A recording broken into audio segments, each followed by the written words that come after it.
For those of you who are attending Spring Framework course from javapassion.com for the first time, this is our Spring Framework course website.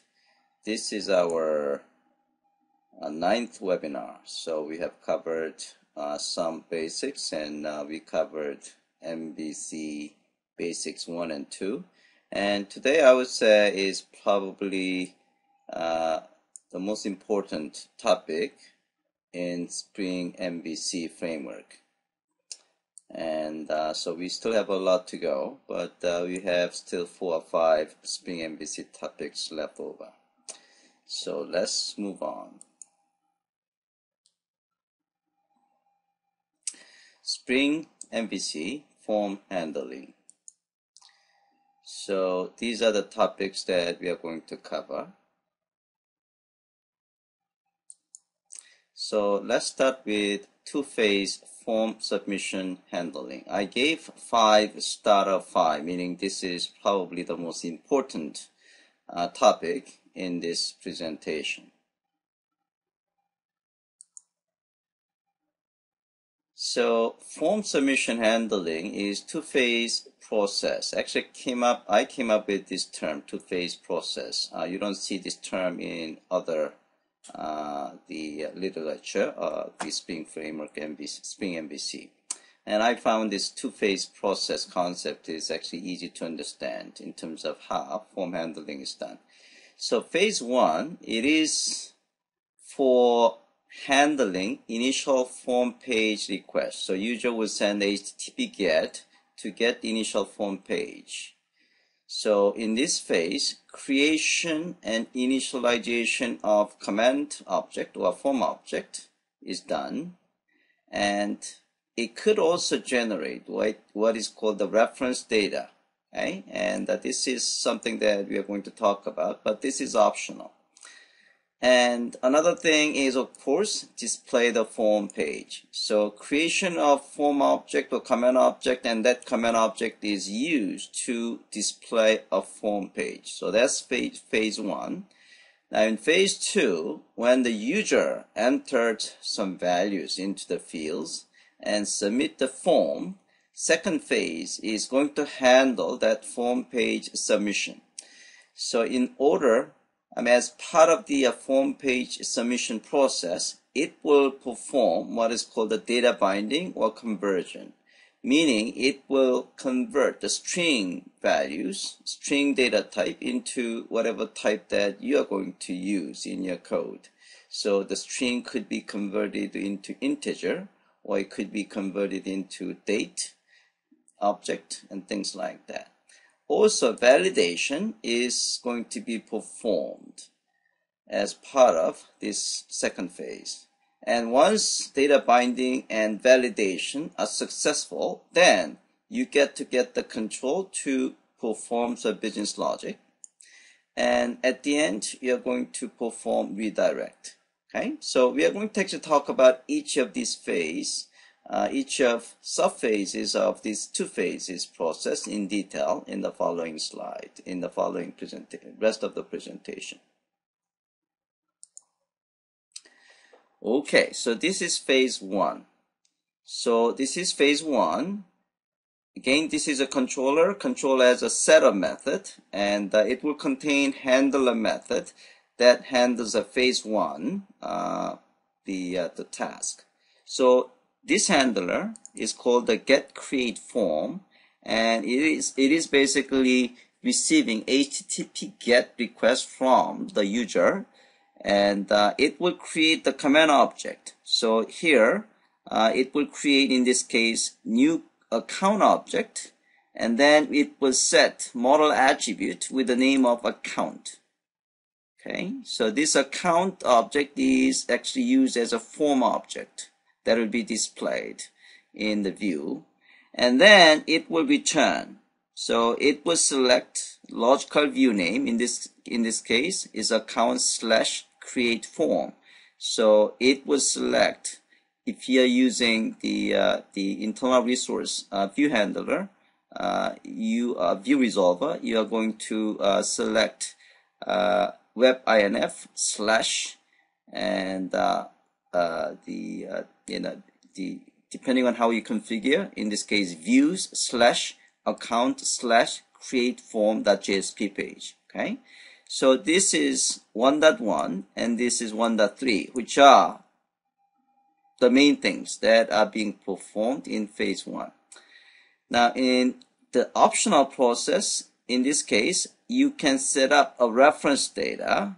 So what do I mean by reference data? Reference data is that you are going to create a model attribute called account type list, and this account type list is going to be used for displaying, for example, drop-down menu and things like that. So here you can create this account type list model attribute in the form of list of string.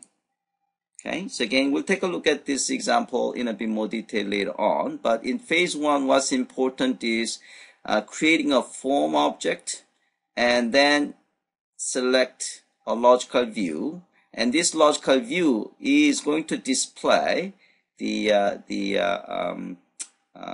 fields, input form fields, where user is going to fill up and then submit. Okay, so this is phase 1. Okay, so phase 1, so this create form.jsp page will be displayed. So when you return this logical string value, account / create form, it will display create form JSP page. Now, the account form object that we have created in phase 1 will be used here as a model attribute in form tag. Okay, so the fields of this account model attribute, like a name, balance, equity allocation, and renewal date, are used for displaying the values. Okay, that's phase 1. Phase 2, now form is submitted. So let's actually run the application to show you what I mean first. Phase 1, this is the phase 1. Let me run this application.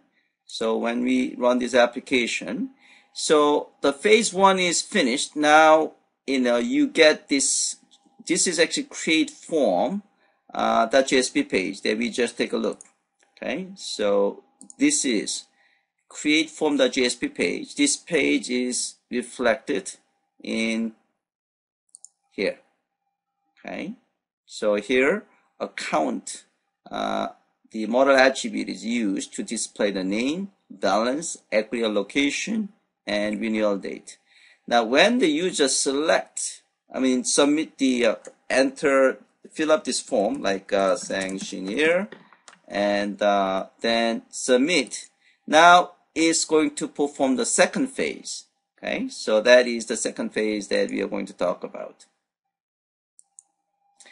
Now, form is submitted. When the form is submitted, this action field, the action attribute, is basically specifying where to send this request. So this is basically URL. Okay, so if you take a look at the code, well, I'm gonna just use the slide. It's going to basically that account is reflecting this request handler. So basically that account value will be handled by this controller, because the request mapping here is account. Okay, so if you say account 1 here, then any controller that has request mapping of account 1 will be selected to handle it. And here, this is HTTP post, and this is input type submit. So when I click that button, basically, this form will be submitted to the URL of this /account. Okay, so now when that form is submitted, now we are moving into second phase. Second phase handler will handle the form submission. Okay, so you can see this is request method of post, right? And the URL is account. Okay, so the first substep is data binding. Okay, so whatever values that are entered, the fields, these fields name, balance, equity allocation, and renewal date. The values that are entered in these fields will be converted into the type that you want to use in your code. So that's the data binding. And also validations are performed. So in this case, suppose I didn't enter any values, right? And then, oops, I'm going to go, I'm going to run this application again.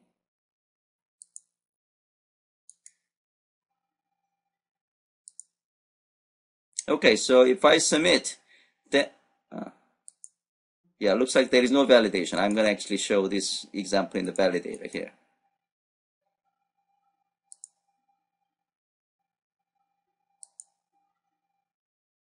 So in this case, if I set the value of this renewal date in the past, okay, then this will be validated, okay.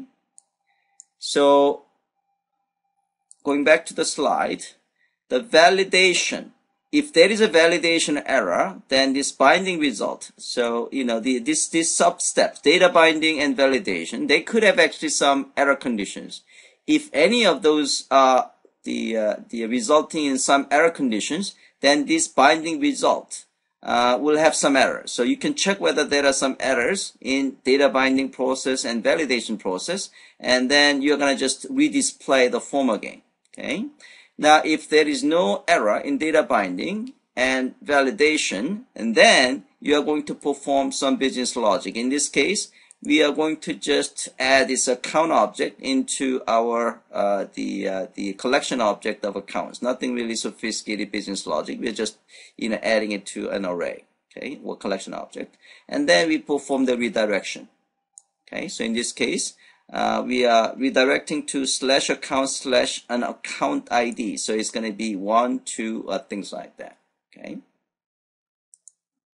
All right. So basically, what I showed is this form simple. So let's see the code and let's run it again. So again, the code is pretty much what I showed you.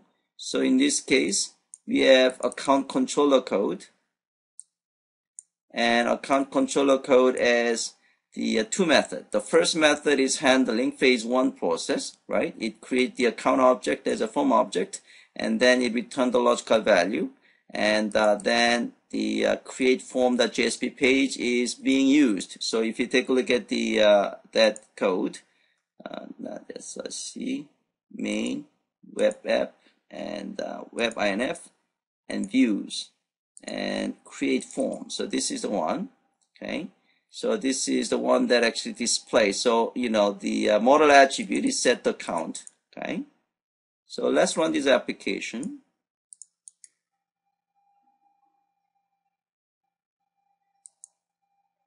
So this is what, we have seen. So test, and then we submit, and then you get the, this detailed information of the new account that has been created.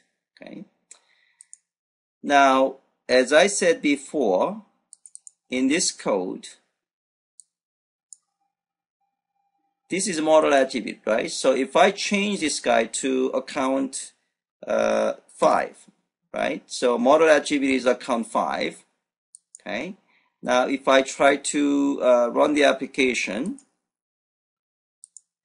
refresh, you get the error because, we do not have there is a mismatch because your JSP page is looking for account, right? But what we have set is account 5. So if I change this one to account 5, then it should work. Refresh, then it works. Okay, and XYZ, and submit, then it works again. Okay, all right. And another thing you can try is the form object. We're going to talk about this one, form object again. So here, the domain object is account. So this is a form object that you're using. So here, the reason that we are actually seeing the initialized values is because these, the fields are already set. Whenever account object gets created by the Spring framework, these values are already set. If you in fact change this decimal value to 10,020 or something like that, and save it. And then if you try to run the refresh, then you should see the change here. Okay, so what that proves is that this account object is actually being used as the form object. Okay, in the this is actually the code. This is the handler method that actually create a form, and as part of the creating a form, it will actually use this account object as a model attribute, and that is used as a form object to display initial form page. Okay, so hopefully that is clear. Okay, moving forward. Yeah, so we touched upon the command and form object a bit. So command or form object bind parameters to bean properties with the default type conversion or customizable type conversion through init binder method or handler adapter configuration. So we are going to actually cover how you can perform your custom binding later on. Okay. Now, such command objects along with their validation result will be exposed as a model attribute by default. Okay, so that's something that we have seen. Okay, so command object is a count object, and that will be exposed as a model attribute. And using non-qualified, using non-qualified command class name in property notation. For example, order address is a model attribute of type of order class. So what it means is this, what I'm talking about is in this code. So we create a form object using a count here, right? And then we were able to see that that is actually the way that is being used to create the form, right? Now, when the form is submitted, okay, we are accepting, we are actually getting that form object as this model attribute. I mean, this model attribute object. Okay, so that's what we are talking about. Okay, so this is done automatically by the Spring framework. Okay, so that is what we are talking about here. You can also specify model attribute annotation for declaring specific model attribute names. So forget about this one. I'll talk about this one later on. Okay, so here, this is a model attribute gets created in initial form request handling. So that's something that we talked about. We created a count object, and then we set it as model attribute. So that is what we see here, a count. Okay, so as we did some experimentation, if you change this value to count 5, then you have to set this value to account 5 as well.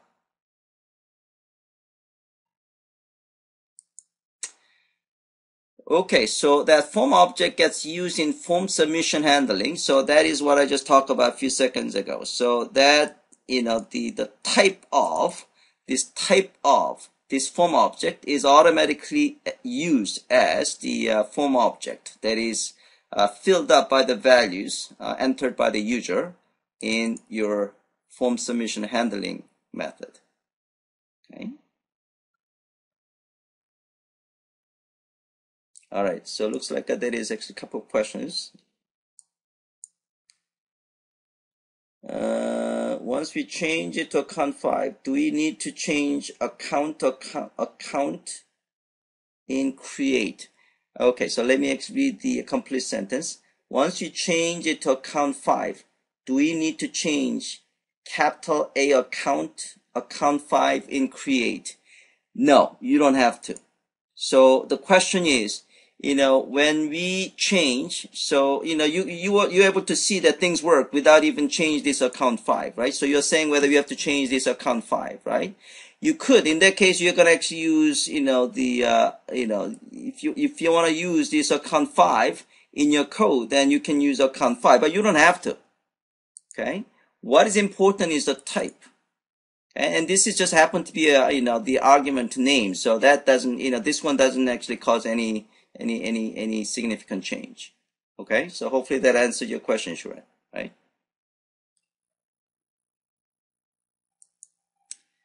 Okay, moving forward. All right, so model attribute annotation. So model attribute has two different usage scenarios in controllers. One is using as a method parameter, as annotation of a method parameter, and the second usage is annotating a method itself. So when you are using, so let's actually talk about this one first. When you're using model attribute with the method itself, it basically is used to create a reference data for the model. Okay, and I'll give you an example in a few minutes. And when you're using model attribute to a parameter, again, I'm going to explain this one using an example rather than just this slide. Okay, because you really have to see the example here. Okay, so in this case, when model attribute is used